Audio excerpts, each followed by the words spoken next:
La discussion à l'Assemblée nationale nous a permis d'introduire deux mesures très importantes sur lesquelles je souhaitais revenir: le gel des points de sortie des allègements généraux et la réforme de l'assiette des cotisations et contributions des travailleurs indépendants. Nous allons d'ailleurs nous attacher à déposer un amendement portant actualisation des annexes financières du PLFSS pour que vous ayez la juste vue de l'impact financier de ces mesures au-delà de mon intervention de cet après-midi.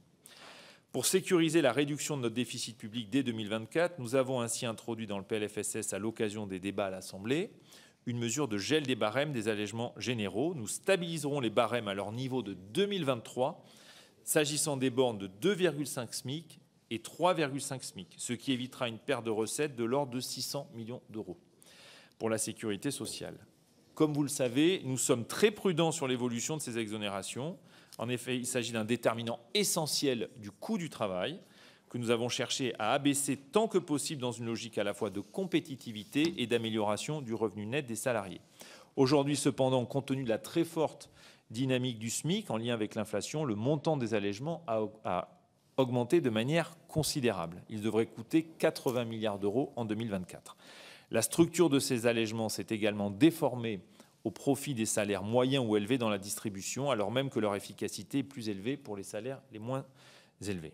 Ainsi, le dispositif de gel permettra d'une part de modérer la dynamique d'exonération et d'autre part de préserver le montant global des réductions accordées aux employeurs ainsi que la répartition entre les secteurs économiques concernés, ce qui donne toute la visibilité et la prévisibilité nécessaires aux entreprises.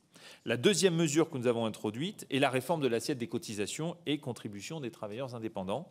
Grande réforme de simplification administrative, il s'agit surtout d'une réforme créatrice de droits sociaux nouveaux. L'ambition est d'améliorer les droits à la retraite des travailleurs indépendants du fait de la reconfiguration des contributions et cotisations. Leur CSG diminuera et leur assiette de cotisation augmentera. C'est pourquoi d'ailleurs cette réforme a recueilli le plein soutien de l'UDP et de la CPME étroitement concertés. Le projet qui vous est soumis est le fruit d'échanges nombreux et correspond à des modifications substantielles de la proposition initiale du gouvernement.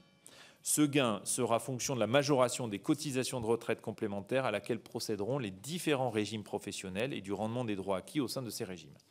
Le cadrage de la réforme impose une neutralité financière globale. Elle illustre notre capacité à conduire des réformes complexes qui permettent à la fois l'acquisition de droits nouveaux et la préservation de notre trajectoire financière. Elle démontre qu'il est possible d'avancer et d'améliorer la vie de nos concitoyens sans dégrader les déficits.